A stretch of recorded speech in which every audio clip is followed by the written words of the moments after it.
What's up, everybody? Welcome to the Smoking Tire Podcast. Today's episode is brought to you by Off the Record. You love Off the Record. I love Off the Record. Everyone loves Off the Record. Why? Because frivolous speeding and other moving violations are poo-poo, poo-poo. You know what I'm saying? What you want is someone to help you with that. And Off the Record does that. Just go to offtherecord.com/TST or use code TSTPOD on the Off the Record app. And Off the Record is a service that will connect you with a qualified attorney in the jurisdiction in which you got that ticket, and they will fight that ticket on your behalf. No going to court, no filing motions, no doing extra silly work. Off the Record's got you. And if they can't get those points off your record, you don't pay anything. Off the Record is the best. I've used them a whole bunch. I've gotten a whole bunch of tickets wiped, and that's why I have a perfectly squeaky clean driving record. They are amazing. Offtherecord.com/TST or code TSTPOD on the Off the Record app. Get it now. Use it. Have it in your back pocket. So if you get pulled over, you're not panicking. You are ready to go. They will take good care of you, and you don't have to worry. The infrastructure for tickets is a pain in the bum. It's all about money, right? The court system, the insurance system, etc., etc. That's why you got to use Off the Record. Offtherecord.com/TST or code TST10 on the Off the Record, or excuse me, TST Pod. TST10 is the old code. You don't want to use that anymore. Use code TST Pod on the Off the Record app. And now let's get on with the show. It's podcast. It's the Smoking Tire Podcast. It's content creation from the road. Hi, everybody. Hello. Welcome to the program. I am in Monterey right now at the Bernardus Lodge and Spa. Exceptionally baller on the Ioniq 5N press launch, which I can't talk about that car until April 16th, I think. Just Tuesday. Yes. When will this show go up, though? This show goes up tomorrow. Okay, so on our next show, I will talk about the Ioniq 5N. Cool. But fucking everybody's here. Like, dude, Ron Zaris is here. Vin is here. Camisa's here. Kyle Kennard is here. Mac Hogan is here. Dude, there's so many. This is like one of the biggest press launches in terms of number of Rob Dahm is here, Jason Fenske is here, Parker Nierenstein is here. Like, everybody is here, and all on the same wave. Yeah, it's not. And, dude, there's so many many people here, and I was like, are they gonna have enough cars for this? Like, they did. Amazingly enough, they did have enough cars. They have a lot of cars. I guess when you're Hyundai, you just like make more. Yeah. It's not like it's like McLaren, where they're like, we have three. No. I say that. Meanwhile, the McLaren 750 launch, I think there was 12 or 14 cars. There's plenty of cars there. But I think it was Artura launch that was famously a little bit light, right? Yeah. But I mean, any opportunity to get track time at Laguna is a real treat. And I know everybody wants to know, because I did a post about it that really had some engagement. How I got to Monterey. Did you see that post, Zach, that I did? No, I did not. I'm looking at it now. It was real baity. It was real. Should I fly? Should I drive? If so, what car? All this stuff. And I'm gonna let y'all in a little secret. I always planned to fly. I was not going to drive. Not because I don't like to drive, but because I was able to use that time much more productively. For instance, doing this goddamn podcast right now. that's one of the things that I could do. I also wrote a column for Road and Track, and I got a lot of other bullshit done. But how many comments were on that post, Zach? Like 1,200 or something? Let's see, 5,200 likes, and let me go back. 1,093. Yeah, so That's a lot of engagement. It got 1,000 comments in like 2 hours. Like that's like that. I posted this and I was like, this is about to be the most clickbaity shit I've ever done in my life. It was fucking super clickbaity. And I got not only there to get comments, I got like emails from people that were like suggesting like routes to drive, like as if I haven't driven back and forth between Southern California and Northern California like 500 times. And people were like, and the map shows like the 101 or the 5, and I referred to the 101 as quote the good way. And people were like, that's not the good way. The good way is if you take the 46 to the 58 to the this and that to the this and that. And I'm like, dude, not the way that takes like 9 hours. Like, well, there's two efficient routes. It's 5 and then it's 101, and then the other options are for funsies. Yeah, and that if one's job were to be aimlessly driving around California, yes, you could take the fun way. But I have things to do, work to do, so I was always going to fly. So I'm not actually flying home. I finished work before this at 9:40 a.m. and I'm flying home at 8 p.m. So I can get a lot done today. Taycan GT video went up today. It did. Yep. Please everybody go look at that.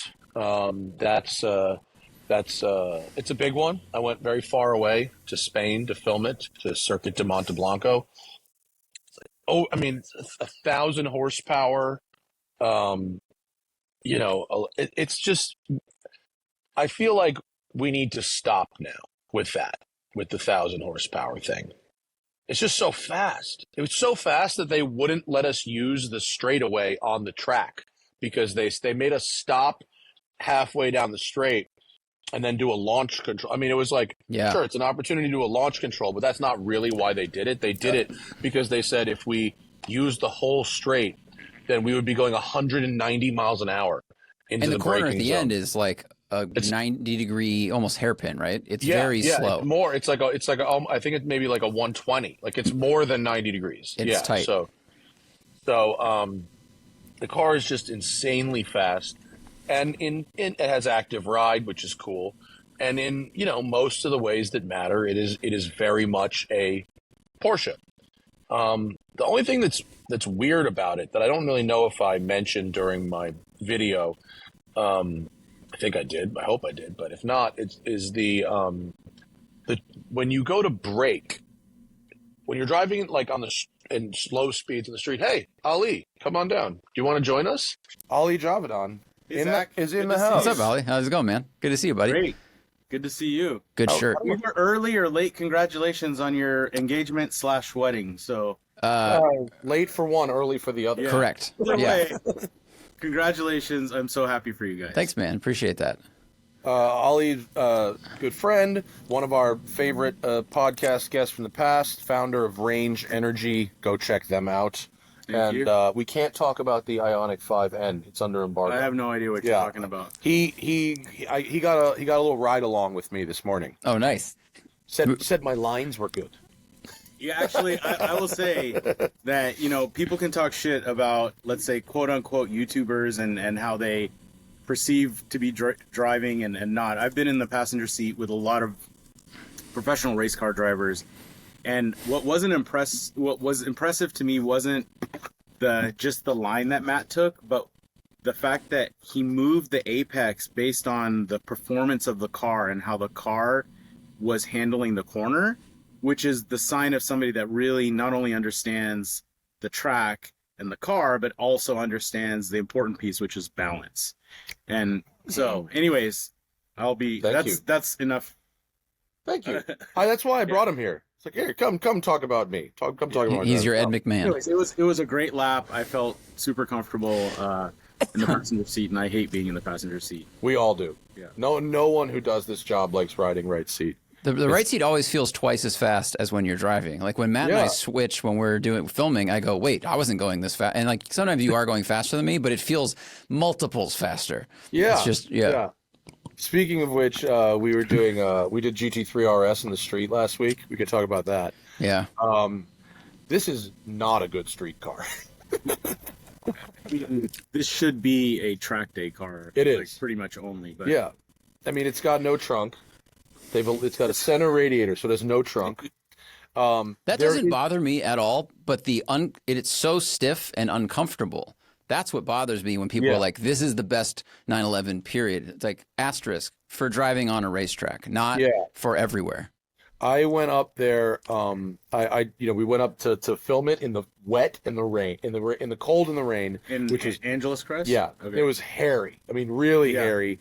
Multiple code browns, and then I went out 2 days later and I used it to lead a members drive for WCCS.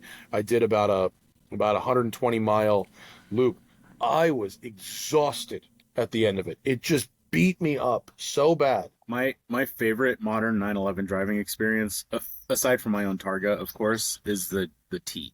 Oh yeah, I think the T is like, the GT cars are all incredible. They're just like engineering masterpieces in pretty much every single domain. But if you want something that you just like get in and drive on into parking lots without having to like be stressed out and like not have this like giant wing sticking out and you're like, oh, is this lady in a shopping cart gonna hit the back corner of my car? Something like a T is so perfect. Yeah, and we mention it in the video that there are so many 911s. Yeah. There's like 26 or 27 different 911s you can buy right now. And so the fact that the GT3 RS is a focused and somewhat compromised car, like, it's okay. Yeah, that's fine. Like, that's for a certain thing. But there are a lot of people, particularly up here where you live and particularly down south where we live, where people buy them to use as regular cars. Yeah. And it's so bad at that.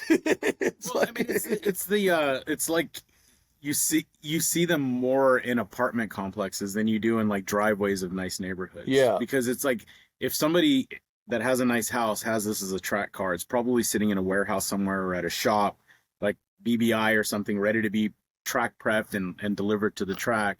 Or this is the only car you can afford and you're like scraping by every month to pay the $2,500 or $3,500. That's the most LA thing ever.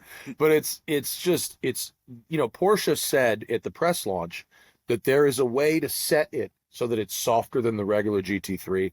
I don't really think that's true. I confirmed that. I talked to Frank and he messaged, he's like, yeah, if you turn it to -4.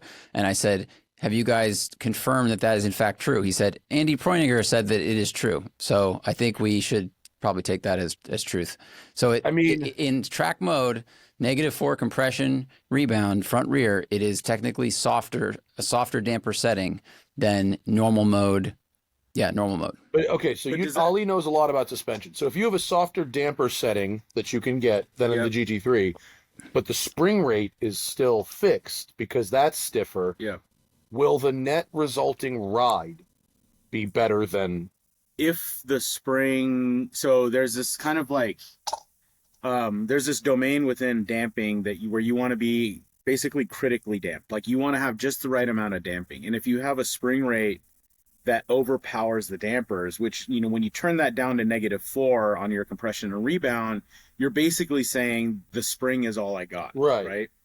And I think, the real tuning trick is that you go the softest spring you could possibly get away with the best control on the dampers. And sometimes that means turning the dampers up, but because the damper is what really controls the wheel's speed in motion, right? Exactly. Like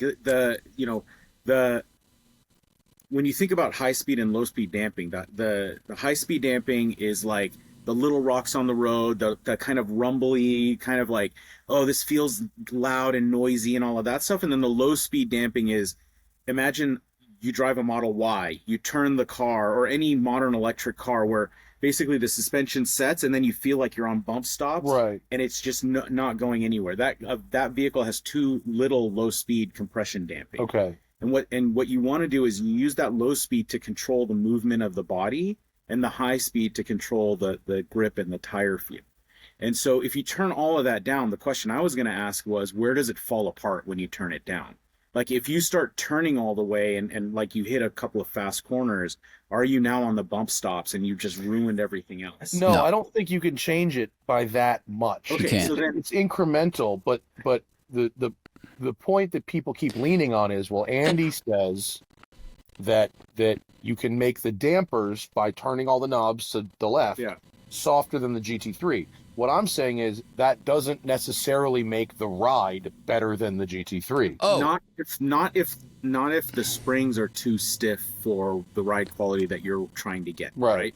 If the springs are kind of in that ideal domain, then the shocks are going to make a big difference. But if you have a spring rate, which I think is, I haven't driven any 992 GT car yet.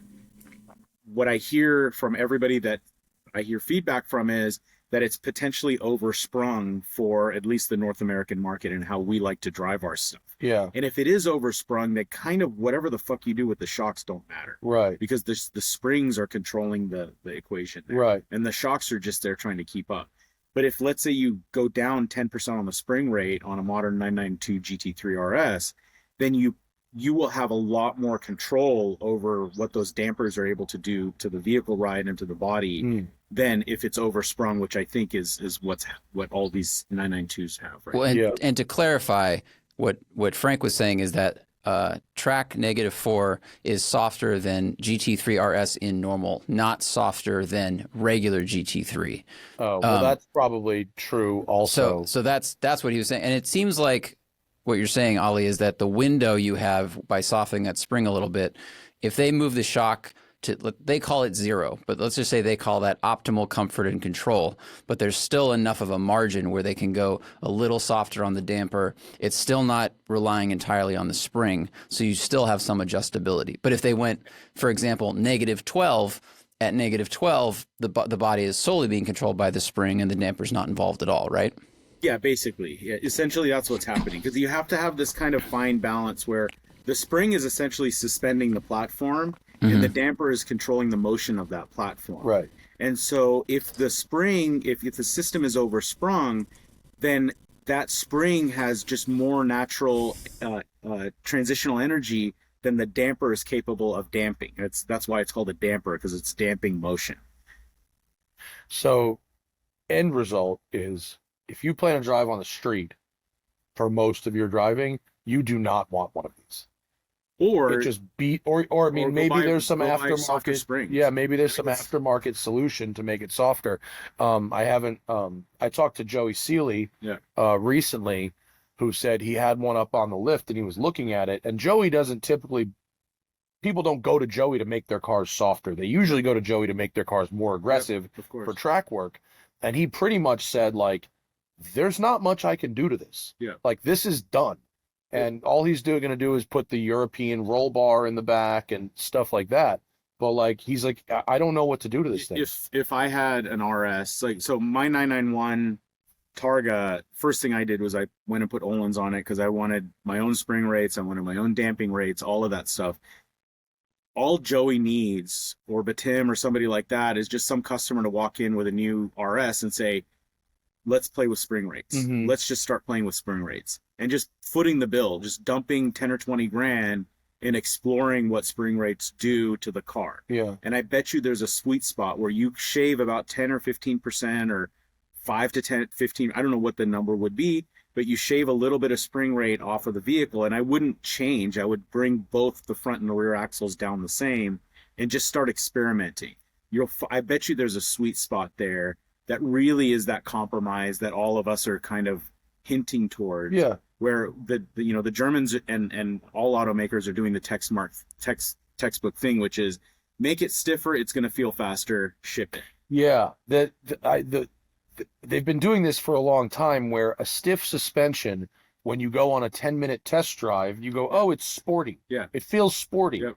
And it's the same thing with that super sensitive tip in on the throttle response of the turbo engines, where it feels off the line, like it's Yeah. powerful. and it's actually not ideal for how we really do like to drive. Yeah, But exactly. don't they also need the springs to support to resist the arrow on this car? Like if That's they're a on a good track, point. I think I think that's a really strong point. I Zach. agree with you, Matt, that like for sport cars, when they are street driven and they're trying to sell them, they make it stiffer, and that's kind of been the thing. But when they're chasing records and they need to have a stiffer spring to support it on a racetrack at full clip, and then when we drive it around at 60 miles per hour in a canyon, it's just very different than like 140 through a sweeper. I mean, it just circles back to the point where if you're not doing the thing that this car is meant to do, it's the wrong car. Yeah. You know, like it's not like we could go that much faster up a canyon in this car than if we were in a GTS or a T or a turbo or a car that's designed to be used primarily as a road car. I mean, whereas this is not. Like, just hypothetically, do people complain about the mushiness of the ride of a TRX or a Raptor? a Raptor or like the Jeep Hellcat? Like, No. And so I feel like part of this is also kind of, I guess, getting to where you're going is like, it's kind of a track car. Yeah. Like this is what it's going to do. Yeah. Like it's going to be stiff on the road, and that's what it is. You know, if somebody does want to do the compromise thing, I think, Zach, you brought up a super good point about the aero, because when aero is involved, then spring rates have to go up because you need that platform to be as stable as possible. But you know, maybe the answer here is just we all need to shut the fuck up and just move on. Like, yeah. I mean, maybe. Know, like, and look, it's a car that does a specific thing well. Yeah. Right? It does. It's 649 at the Nürburgring. Like, Yes. that doesn't happen. You know, that's not an accident. Crazy. You know, that they didn't just land on that. The car was developed over a long period of time to do that thing. But, you know, we drive up and down these same roads in the Angeles Forest quite regularly. I did it recently in a McLaren 750S, which is about the same, give or take the same amount of money as the GT3 RS. And the experience of going up and down that same road was wildly different in the McLaren versus in the... I think the people that buy the GT3 RS, like kind of the posers aside, but the folks that really buy the GT3 RS are just folks that want like a track weapon. Yeah, yeah. And, you know, I have one friend that just took delivery of one. He also has a cup car that he like races, but this is like when he does track days, this is what he takes to the track. And I think, taken in context, it is what it is, and it is a pretty spectacular car. Yeah. It's just real aggressive on the street. Yeah. And that's okay. Those fucking Cybertruck, like, Ollie, can you sit a little closer? Just because you're a lot quieter than Matt. okay, sorry. Great. I'm trying to get Artificially ignore the I assume we're both in frame, right? Because it doesn't look like it on my screen, but I assume about 10% of your left side of your face is cut off, Matt, but otherwise you're fine. that's okay. Means I get thinner. That's fine. I could do it. I could do it 10% less face. Yeah. But Ali's Targa now. Look at awesome. It's racing _ Ali. Yeah. Is there racing _ Ali on Instagram? Mint green. Yeah, roof wheels, just delightful. Got a bunch of roof stuff done to it, and then I took the Öhlins off so I can rebuild them. I kudos to Öhlins, the shocks that there you go. That's with the old wheels. That's with the BBS wheels. Yeah. I think there they are. There's the wheels. Look at that. That looks superior. So on my last trip to Germany, I was touring Roof, and Alois is a really nice guy, and I saw these wheels, and I said I had to have them. So he made it happen. But anyways, it had Öhlins on it before. 32,000 miles on a set of Öhlins Motorsport shocks with no problems. No problem. No leakage. They haven't blown out. Nothing. And they're getting rebuilt right now. And so right now it's got Tech Art springs on it.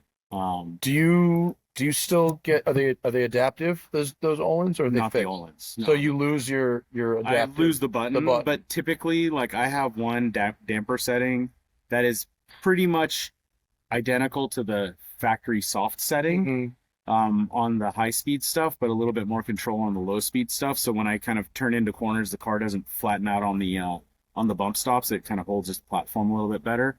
But yeah, I bought that car off of where did I buy it? P-Car Market. It popped up on my birthday. It ended on my birthday, and it middle of COVID, so I had the time and the money to go drive. So picked that up, put 30,000 miles on it, driven it up to Banff in Canada, and all the way back down. And I love that car. Manual gearbox. It's such a good car. Soul performance downpipes. It's got a nice little flash in there, so it's about 500 horsepower. When you drove away from the track earlier, it made a very nice sound, and all the Hyundai folks were like, "Damn, that thing is hot." It looks great. Ever since I heard the 991 935 in the paddock at Rensport, the last Rensport, I tried to I'm like, dude, that sound is just intoxicating. Lots of whistle. Yeah, we got close to that in my car. Mm-hmm. It has a real good turbo whistle to it. Can we talk about your ice driving experience, Ollie? Oh yeah. I mean, and for people that haven't listened to Ollie on our show before, he was a prototype engineer for Tesla. So you have the understanding of how cars work. You're like an engineer and a driver and a track driver, like through and through.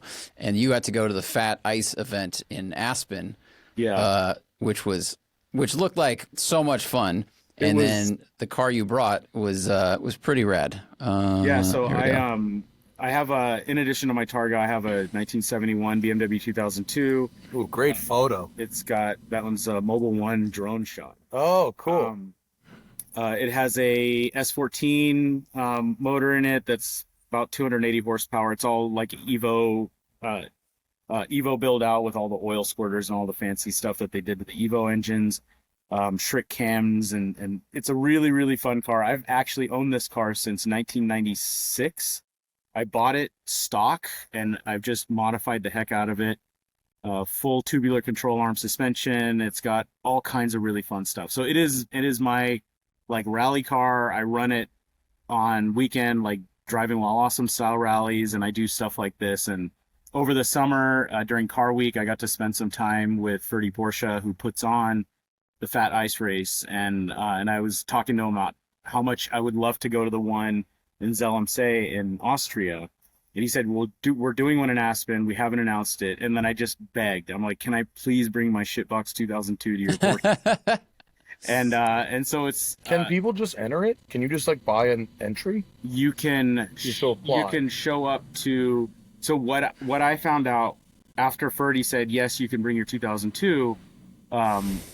It was basically invite only. It was just for influencers and stuff like that. So I think next year there will be an application process, but they want to limit it to 50 cars still, because it's super duper. It's such a cool scene, because it's this mix of just these incredibly rare cars in the paddock, and then out driving, and just anybody can hop into your car or somebody else's car. And this was my first time competing on the ice. I've driven on the ice plenty of times, and I wasn't expecting my 2002 to do well. I actually signed up for the exhibition class, and then my lap times on the first day were faster than the historic class fast lap times, and it was a old Mini. That Mini with the Mini police car, which was a Monte Carlo rally car with snow tires and all this stuff. There's no way I'm beating this car.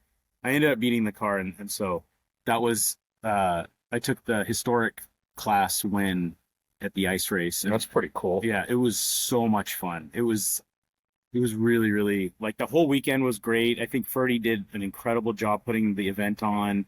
I think the way that it was low key, but also the place to be for sure. And it'll be fucked next year. It's going to be 10,000 people, and it's going to be now everyone's seen it, everyone knows. It's going to be. I think next year is going to be really, really challenging. I'm not even sure that I'll be invited to go back next year, because I'm sure the caliber of vehicle, just to see my old, I had the only BMW on the paddock, and as in this image here, there's a Gullwing 300 SL in front of me, and then a 935 or Jeff something. Swartz GT3 RS Club Sport next to me, and then Ken Block's Hunapig behind me. Oh wow! And so it's just this whole scene.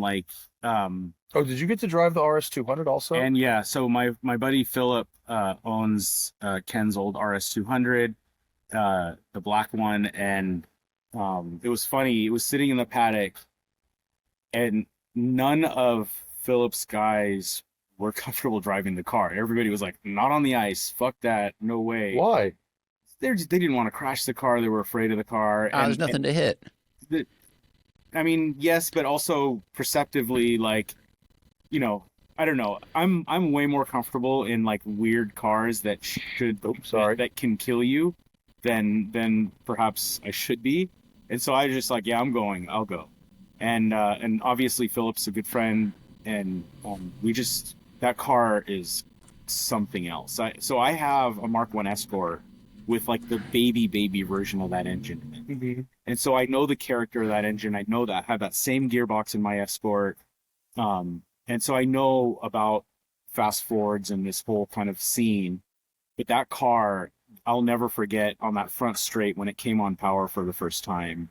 It just felt like the first time I drove like a 125cc dirt bike. I mean, it just like comes on power. You're a kid. Yeah. You're not expecting that much power to come on, and it just comes on. It was really. Did you have really any amazing. grip at all though? Like, are you actually accelerating on the ice? Like, was it on studs? No studs. So Okay. studs weren't allowed. So it was really cool. Basically, there's this water ski lake that freezes over that they turn into a go-kart, like a shifter kart ice racing lake. And they have a big field. And what they did for like 3 weeks or 6 weeks or something like that, they would spray the field. They would let it freeze over. And then if it would snow, they would run the snowcat and they would compact it. So they built up about 12 inches of ice. And so the rules were that only DOT legal snow tires were allowed. Yeah, they don't want to cut into it. Okay. Yeah, because they didn't want us to rip into the ice. Yeah. They even told us on the acceleration, please roll away from the line. Don't burn out. What's his name? Patrick Long showed up in that 914-6, that 914 lifted car. Yeah. He did have studs on his tires. But everybody else was on regular tires or on snow tires. Somebody showed him a Carrera GT with snow socks on. There was a 959 Sport there. So Cameron Ingram, I think, he brought all of his cars out. Mobile One just like came out full force with a bunch of really cool cars. But it was a really, really fun time. It was actually surprisingly technical, because if you watch the videos, there's this back section with huge kind of like hairpin. It's not really a hairpin, but basically a big giant U-turn, but it's up on a banking. And so you have to you set yourself up on this right-hand turn, you flick to the left, and then you have to kind of do a Scandi flick, but like 2 turns early, so that you're pitch this way, and then you have enough weight to flick the car back to the right. Love it. That's awesome. And then you get up on the hill. As soon as it starts coming up on the hill, the car is slowing down. You have to give it some throttle to keep the tail end high. Mm-hmm. But if you give it just this much too much throttle, the whole car just comes right back around. You go down into the bottom of the hill. And it just turned out like every single person, even Zwart, like in the RSK was rolling, spinning there. It was so much fun, so technical. And I think the highlight of the weekend was that there was only one car that truly got stuck in the snow where they had to bring something out to tow it out. And it was the LM002. Really? Yeah. It went up on that banking. Yeah. And it was so heavy that it came back down into like the bottom, and it just sunk into the snow. I thought, didn't the Hunapig also go into a bank, but maybe it backed up? It did, but it pulled right out. Okay. Yeah. Because the bankings were all soft, and it went pretty hard into the banking, but it was all pretty soft. When I did Porsche ice racing school in Finland, I went into the snowbank like a few times and had to get towed out, and it's kind of embarrassing. Yeah. But, yeah. Dude, have you guys seen the Tuttle Chris Harris video, the ice rally that they just did in the 11s? Yeah. Oh my god. Yeah. Like that to me, I think it's the rally with no name or something like that. Yeah. So cool. Yeah. But yeah, now I'm officially like addicted to ice racing. 2 weeks later, we were going to Tahoe. I live in the Bay Area, so for us, skiing means go to Truckee, Tahoe, that whole area. And so I was like, I dropped my family off at the ski resort, and I'm like going on all the old logging trails that I know, because I used to live up there. Go on all the logging trails that I know, just to kind of have some more fun in the snow. And it's a really, really fun thing. And I guess anybody that's ice raced before knows how how It's addicting so it is. fun. Yeah. Because it's like you can do so many wild and crazy things with minimal consequences. Yeah. And every one of your moves is so sensitive that you get to sharpen so many little muscles and muscle memories through the process that it's really, really fun. What's his name?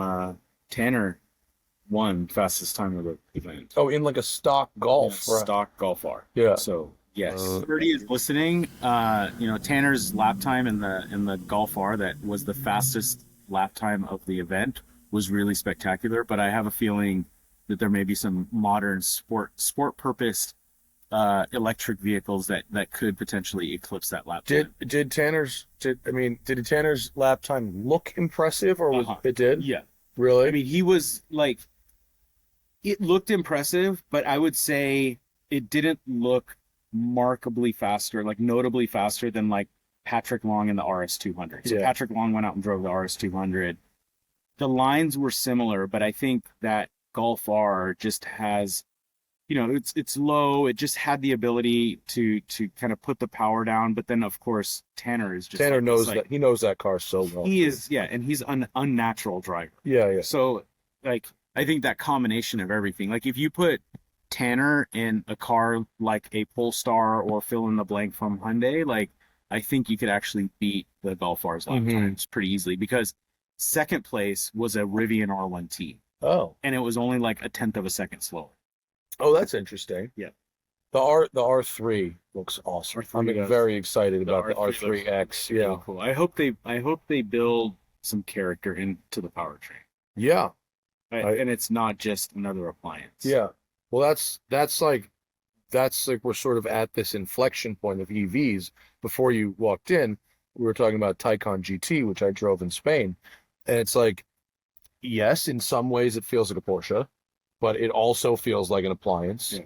And it's so fast that like we kind of need to stop. Like it doesn't need to go faster. It's like it's crazy. Yeah, give me more range. Yeah. Make the battery pack lighter. I don't need and I think speed is a direct function in an electric vehicle of the battery pack's ability to output current.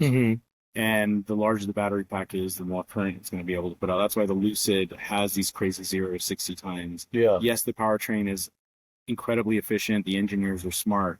But the number one and main 99% of the reason the Lucid has a faster lap 0 to 60 time than the Tesla is because it's got a bigger battery pack, so it can just put more current out. But I would say let's turn back. Like, give me a lighter battery pack with more range than a heavier battery pack or battery pack that doesn't last as long. Like, yeah.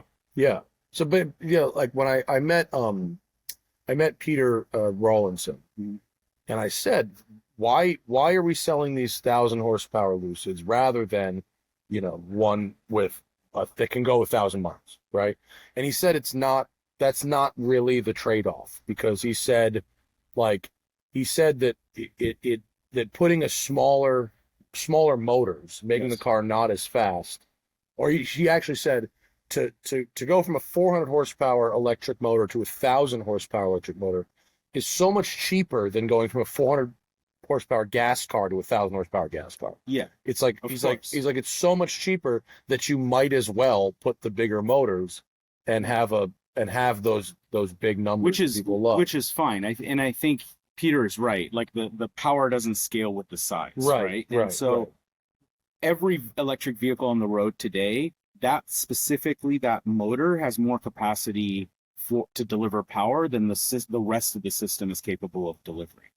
But when you have a vehicle that is listed as doing 0 to 60 in 2 seconds, you have to make sure the bearings can handle it, the tires can handle it, the chassis, the suspension, all of these other systems have to be made stronger and heavier and more robust to be able to handle those vehicle dynamics and the response that you need for the vehicle dynamics. But if you were to say, you know what, we're going to put this much battery capacity, and yes, the motor has this much power, but we're not going to be, we're going to optimize for mass and for system efficiency, not for speed and strength and stiffness, then I think, yes, you're not going to all of a sudden get 50% more range, but you will be able to get 5, 10, 15, 20% more effective range out of that same system if you start to optimize for range and comfort rather than speed and performance. Right. Yeah.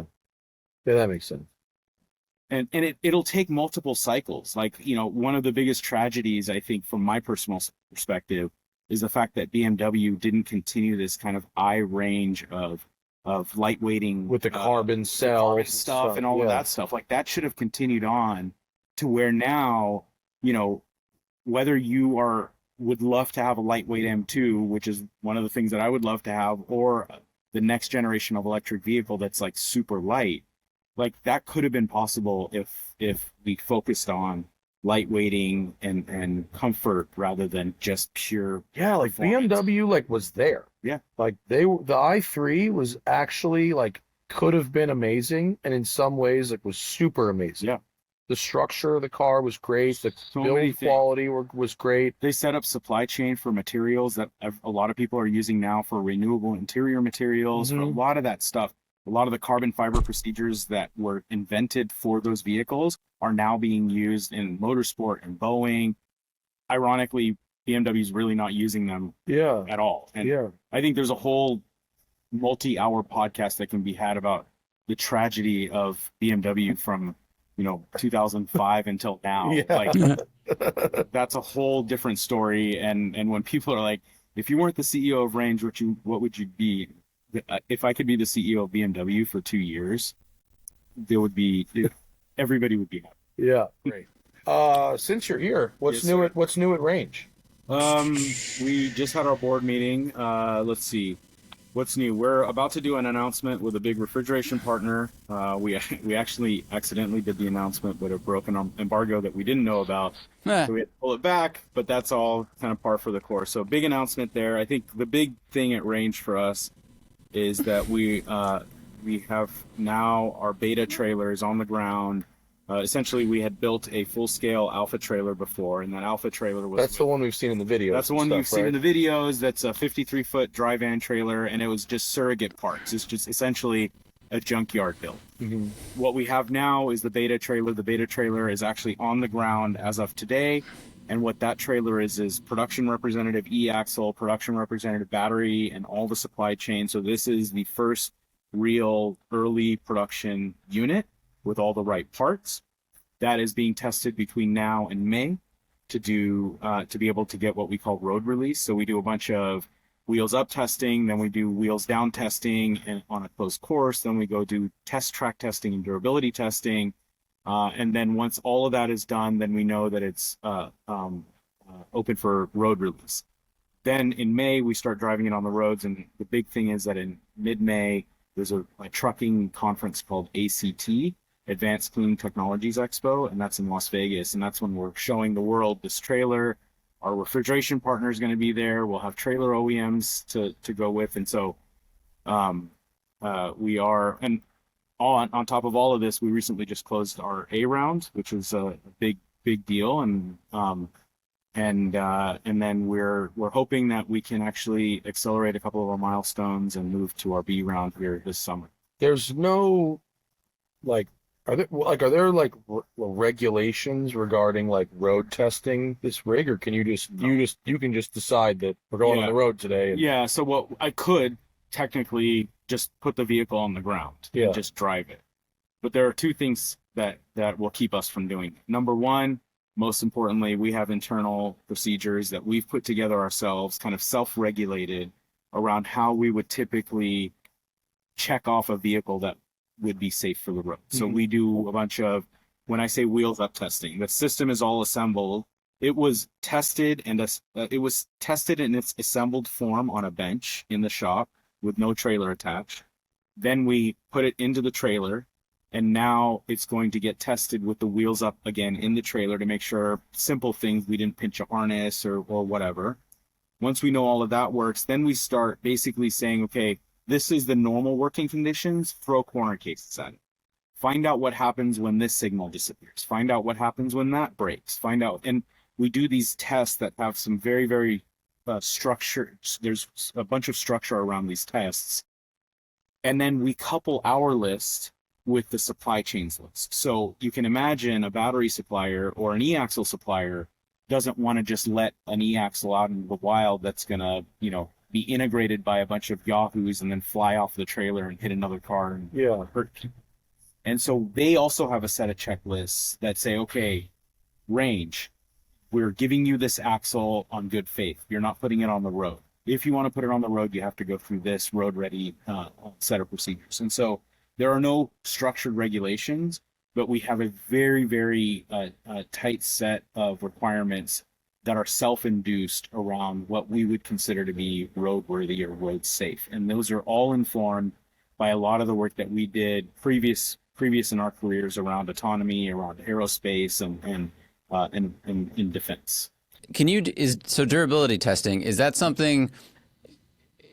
hard to replicate in the laboratory? Because what you're talking about is a thing that will eventually go down the road for like we hundreds don't do of thousands of miles. Yeah. So we have a testing partner in the Midwest that has specific truck and trailer Class 8 durability test track. And it's basically like Belgian block, kind of like rough roads where I'm sure you've been to test tracks that have had proving ground. Yeah, it's basically a trucking proving ground. And what we do is we do what's called a 10x acceleration. And so the truck is driven on surfaces that give the kind of 10x worth of acceleration and vibrations into the system and all of that stuff. And that's the first test that we do. And if it passes that, then we actually put the vehicle on a rig, kind of like a suspension shake rig that you would see for tuning shock absorbers in NASCAR or something like that. This is a similar type of a rig that grabs the wheels and the kingpin and a couple of other spots, but it really is just there to shake and twist the box around. Wow. How it falls apart after 1 million miles, 5 million miles, all of that stuff. And so the first ones we're just testing to make sure that they're safe for the public roads. Then the next trailer will be actually tested to failure. What do you think is the expected life cycle of one of your rigs? Like, if it goes to 1 million miles, are you happy with that? Yeah, our target is to match the expected life cycle of the current truck and trailer industry, which is nominally 8 years, 1 million miles. So, people who buy electric cars, right? Especially people who are looking at used electric cars. So the main thing is that how long will this battery last? Yeah. Yeah. So do you think, because you were at Tesla, you've been involved at least either directly or tangentially in the electric car industry for 15 years now, at least. Yep.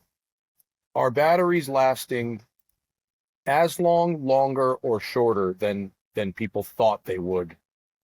Yeah. Before. So there's a couple of elements there. First is what's the cell chemistry that you're talking about, and then the second is what's the architecture of the battery itself in the vehicle. So as an example, a Model Y that has LFP cell chemistry and active heating and cooling with what I would consider to be a very, very state-of-the-art set of algorithms around battery management, I would expect those battery packs to last dramatically longer than anybody expects or estimates. And a couple of examples are the next time you're in an Uber, Model Y, Model S, Model X in Las Vegas or somewhere like this, ask the dude how many miles or person that's driving, how many miles they have on the vehicle. And I am constantly surprised by somebody saying, oh, I have 130,000 miles on it. And then I say, oh, how do you charge it? I fast charge it multiple times every day. Oh, wow. What's your degradation look like? I still have 87% of my battery pack life. And so that is, I would say, cell chemistry obviously is important there, but also the intelligent active thermal management of the pack as it's being charged and discharged, however it's getting charged. Now, if you take like a Nissan Leaf battery pack, for example, that's air cooled, that is what would be considered kind of basic cell chemistry, then you should be concerned about the second life of a vehicle. Right. So ultimately, so the nicer the car, yes. Not 1-to-1, but No. the nicer the car, the better the vehicle is engineered for that longevity of the pack. Yeah, and I think a general, like very generic general rule of thumb is that if it's an air-cooled battery pack, then you should not expect that battery pack to last a long time. If it is an actively water-cooled, chilled, like it's part of the thermal system, which is most modern cars. I think all the Hyundais are like that now, all the Polestars, Tesla, a lot of these other vehicles, then everything I think you should expect to see longer than what could be perceived as battery life. And that also goes for temperature performance as well. You know, a lot of people are talking about, oh, you know, I don't want my electric car to take a shit on me in the winter or whatever. I will go on record by saying, as far as I know, 100% of those cases were on vehicles that had passive thermal management on their battery pack. None of those were on vehicles that had active heating and cooling like a Tesla or something. Well, it is true though that if the car's parked outside in winter and it's really, really cold. Yep. It's not plugged. If it's not plugged in, it will go down faster. It will use more because it needs energy to heat the pack and all that stuff. Heating a coil pack. Yeah. Inside the heater core. Right. To keep some warm water going through the pack. Right. The battery wants to be at about the same temperature as the human wants to be in most cases. And so you want to make sure that you kind of maintain that core temperature. And yes, if it's just sitting unplugged in the middle of nowhere in the winter, absolutely the battery is going to drain itself faster. Maybe not incredibly fast, but if it's plugged in and you can go into your app or whatever and say, I'm leaving at 8 a.m., it will handle that from the grid and then you're full, good to go. 100%. Yeah. So it just requires more thought. It's just like, you know, we take our Rivian up to the snow when we go skiing, and it's plugged in at the Airbnb at night. In the morning, it's nice and warm when we get there. And as soon as I turn that car on, it still says that whatever 280 miles of range or 200 whatever miles, and we can make it all the way back home. Can it do it off 110? Like not overnight. No, I know, but like the warming process. Yes. In most cases, it will do it off 110. In most cases, the whole system is scaled to be essentially trickle charged at 110. Yeah. Like indefinitely kept at 110 is like the minimum. I think it's like 110 at 12 amps or 10 amps or something like that. Well, like when we store cars, you know, when we store people's electric cars, we set the charge limit at like 65%, and then they're in 110 the whole time. Yeah. Exactly. So when you've got your battery pack in the trailer, is that largely similar? Other than it's bigger than you'd find in a car. Yeah. Other than maybe the Hummer EV. Yeah. Other than that, it is a little bit bigger than the Hummer. Yeah. EV. Well, like, is that largely the same chemistry, construction, all that kind of stuff as you'd find in a high-end car, or because it's for a commercial purpose, does it need to be even more robust? It's actually the other way around. So if we think about a very, very high-performing car, typically they will want to use like an NMC type of a cell chemistry. I don't know what that is. It's basically high current draw, high power to make it go fast. Okay. Then there's this other cell chemistry called LFP and lithium iron phosphate, and that's what is like in the Model Y and Model 3. A lot more of the appliance vehicles use these packs. Mm-hmm. The NMC charge cycles, you can go, I forgot specifically what the number is, and please forgive me if I'm wrong, it's somewhere between 1,000 to 3,000 number of charge cycles before you can say that this has depleted down to a small kind of usable range. Like you're basically depleting the battery pack.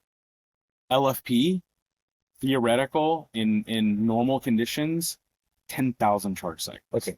And so, you know, if we think our trailers in normal operations over the course of 8 to 10 years, we'll see around 3,000 to 4,000, maybe in the extreme case, 5,000 numbers of charges. And these are like DC charging at like 1C or 2C, which is 1C means if it's a 300 kilowatt hour pack, you're charging at 300 kilowatts. Okay. And you can charge that pack theoretically in 1 hour, and that's your C rate. You typically don't want to go above 1C to have a healthy battery for longevity. But also that C rate is directly in proportion to the ability to discharge the pack too. That's why the bigger packs actually yield faster cars. Right. Okay. So because the trailer doesn't need to go fast. Yep. It doesn't need to output as much as fast, basically, right? Exactly. We're not looking for power performance. We're looking for durability performance, for energy performance, for all of those things. And you know, we're not looking for 0 to 60 times. Yeah. The e-axle is about 350 kilowatts. It's about 600 horsepower. That's a bunch. It's a lot. However, we don't have a driver pushing the throttle to the floor trying to do 0 to 60 run. Right. Every one of our energy transitions is defined by our algorithms. And what we do is we actually control the torque ramp both into power and into regen, because don't forget, we're adding that axle. It's also a generator when it's in regen. What we're able to do is we're actually able to tailor those torque the torque curve to optimize for things like safety and tire wear, not 0 to 60 times and absolute braking performance. We will in the extreme cases where we need to, where we need to manage safety, but in normal driving conditions, we're actually able to manage tire wear across the system. We're able to, 3 to 5x the brake life of the rest of the system, because we're putting all that energy through the e-axle back into the battery pack. So that the system ends up bringing a bunch of kind of secondary benefits, and it allows the battery pack to be able to manage the energy in and out of the system. Yeah, it's so cool. I love what you're doing. That's the smartest shit ever. Zach, let's go to the people. What do we have? I see you have sent me some questions. Do you wanna read them yourself, Zach, or should I read them? No, I can read them. Whatever. Right, why don't you? Because I'm sitting kind of far away from my computer to read them. All right. Of course, if you want to ask, questions for the show, get the live stream, assuming it works better than it's been working for my stupid hotel internet here. Fucking for what the Bernardus Lodge is charging. Seriously. We need more consistent internet out on my sun deck. I mean, isn't the point here to disconnect? Hit me, Zach. What do we got? All right. Augie Panino says, now that Matrix headlights are legal in the U.S., would you consider trying to swap out your current gen lights for Matrix ones? I have a 2023 Volvo, and I'm struggling to get a straight answer from the dealership. Signal anymore. Those Matrix lights work off of a whole different CAN bus now, and it's... I mean, I had a very, very hard time figuring out how to upgrade my 2022 F-250 halogen headlights to factory LEDs, and I gave up. Wow. So, if you give up on it, I gave up. It basically can't be done. The Matrix headlights, as freaking rad as they are, I would just leave your headlights alone and just, wait. Because honestly, also, I would say that what we're getting today in headlights, even from Audi and Mercedes and all of these folks, is still transition. These are headlights, and all the new future shit that's coming is still 3 to 5 years out. So I would hold your breath. The Taycan GT that I drove, and all the new Taycans, not just the GT, has this crazy thing that it does with the headlights, which they demonstrated for us, where it creates this, I think they call it like the light carpet. Yeah. You've seen this shit? Where it doesn't, we've got lights that turn, right, with the wheel. So that's an actual, it can make an S curve on the fucking road. So it's nuts. I saw that demonstration that BMW did at CES a couple years ago too. Yeah. I haven't seen the Porsche stuff in person. My wife has a 2023 GLE 63 with the Matrix headlights, and to watch it make a gap for a person, it's crazy. It's really. But I still think we're only scratching the surface of what these headlights are capable of doing, and I would put minimal effort on. The original Matrix headlights that Porsche uses was 64 LEDs. Yeah. The new one, I want to say it's 32,000. Gabe Colston says, I have a new GTI, had it for a year, and now I have 5 or 6 small rock chips in the front bumper and hood. Is it more cost effective to just pay for rock chip repair versus over $2,000 to PPF the front half? I would not PPF a car. It's less than $100 grand. Yeah, PPF is really expensive. If it's an appliance, I mean, it's not an appliance, but if it's you got a couple of rock chips on it, wear it as a badge of honor and just go have fun with the car, because ultimately someday you're going to accidentally rear end somebody, or somebody's going to brush the front of your bumper, and you're just going to repaint it anyways, and then maybe do PPF then, but I don't think it's worth it. Yeah, I probably wouldn't, especially if it's already got the rock chips. Yeah. It's one thing to go, this is brand new. It's perfect. It's brand new, it's perfect, let's keep it that way. But to do touch-up paint and then I wouldn't do it. Yeah, this hotel internet. Love the Bernardus Hotel Lodge and Spa, but not this internet. We'll save it for tomorrow because we're recording again when I get home. That is our show. We've made an attempt. Ali is a G. Check out Range Energy, and we'll be able to talk about the Ioniq 5N tomorrow, because that will actually go up next Tuesday when the embargo date is. Yay! Thanks for listening. I'm sorry if this was a technical tour de poo, but